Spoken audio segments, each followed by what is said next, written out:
sometimes the mother will prefer the daughter who is like her, just like her, and she dislikes the daughter who is not like her. So I read about that, and my example was the relationship of Madame Claudel with her daughter Camille.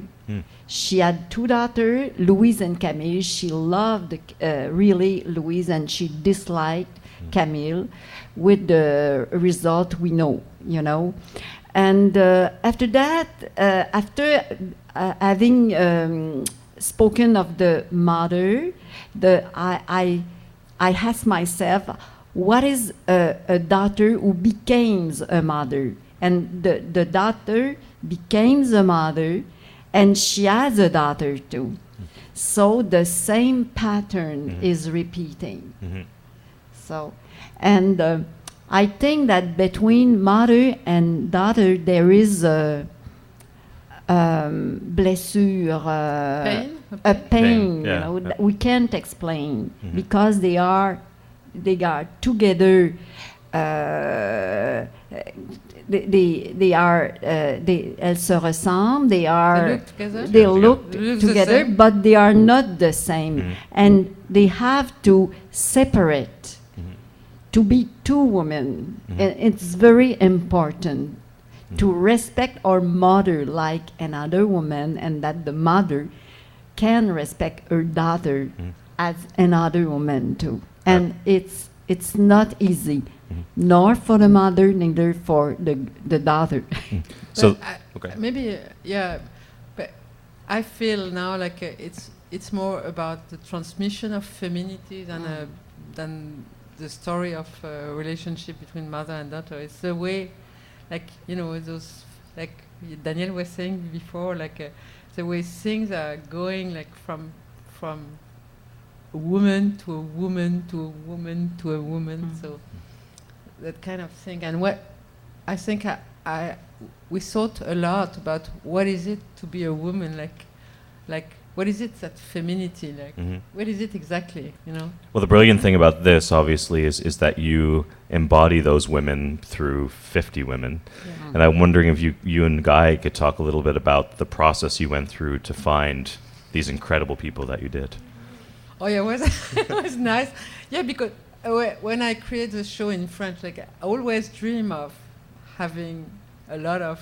I love working with a lot of people on stage, and I thought, well, maybe we should put 50 women on stage. Would be great, you know. Just, I mean, like I say, like theater is almost done for male, you know, because a lot of big roles are for males. So.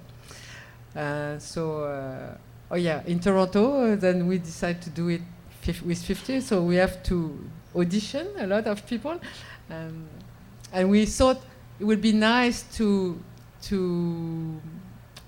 show the diversity of the city too, because you know, in Montreal it's well white people, and saying you know, the actors are almost all white, and so it was really nice here to be able to show the diversity of the colors and origins, and so age and bodies, and so we saw so many. How many?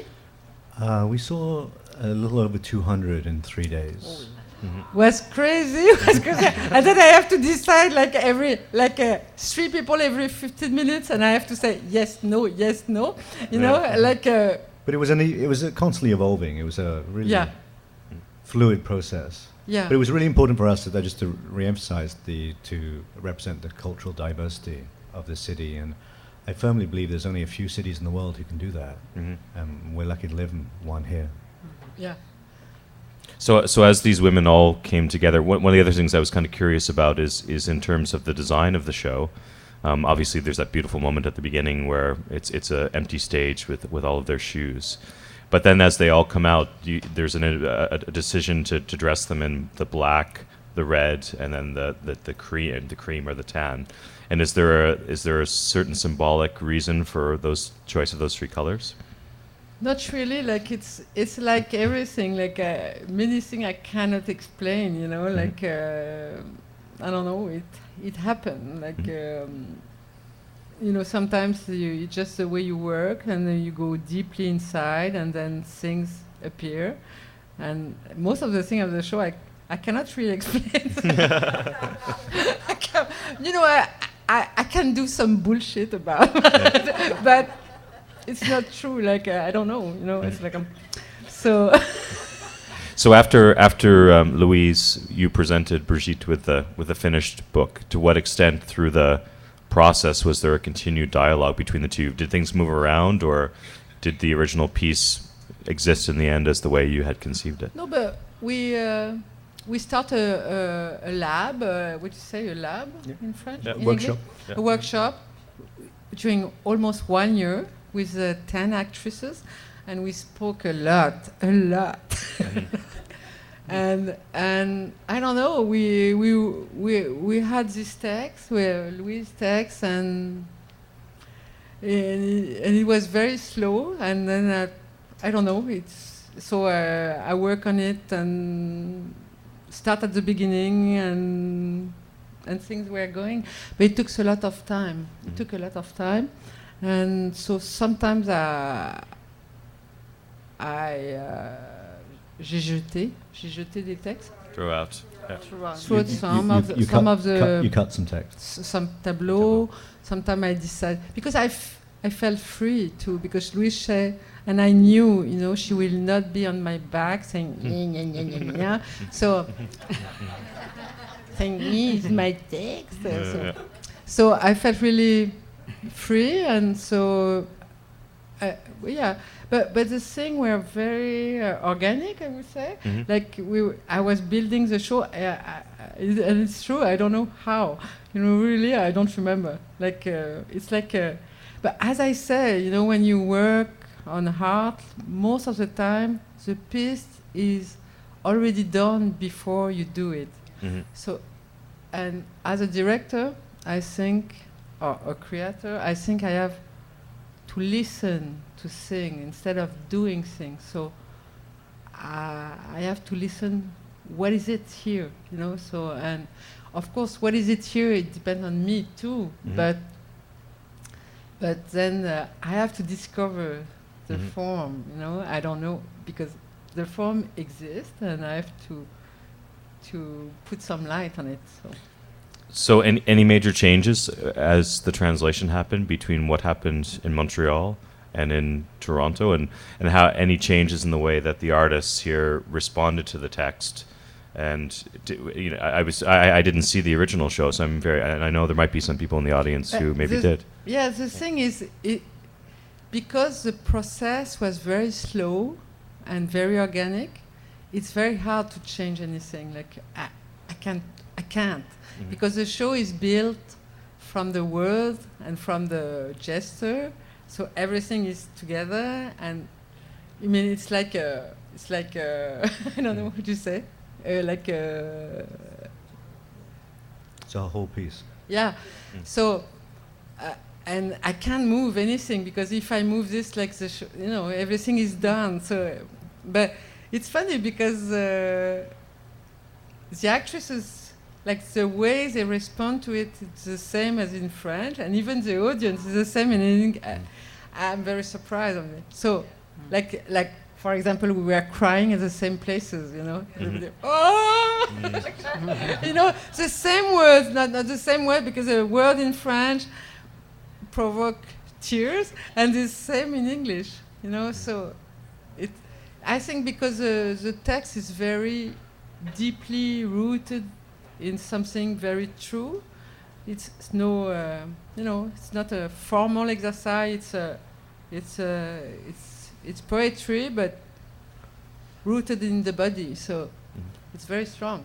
So and it's surprising because so we can say the show is the same. At the same time, it's not the same exactly, because actresses don't play the same way, you know, in French or in English, but it's the same. Okay.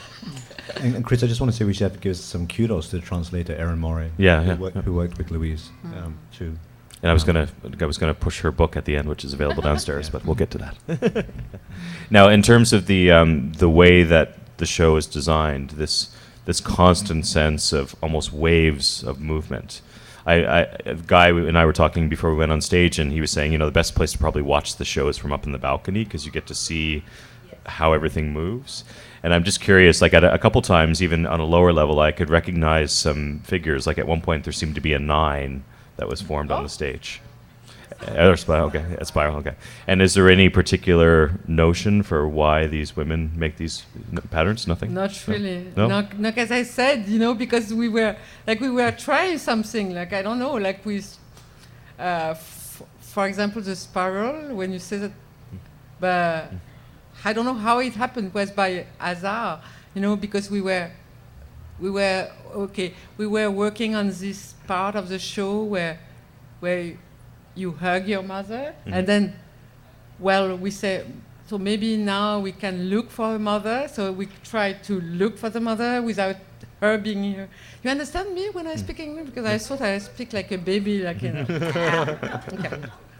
So then we try, okay, so the mother is not here anymore, so we look for her, and then it happened, it's just like people start to run, and then, we can do that, and and then we work that, and that's it, that's the way things, I mean, it's hard, so it's never deliberate, like, I don't think so, I mean, me, for myself, but of course, it's not empty, like you work full of things inside. You nourish yourself. You are full of words and thinking. But when you work in the rehearsing room, I mean, you have to be ready to see things happening. So I don't know. Really, I don't know. Like probably it's it's the collective imagination.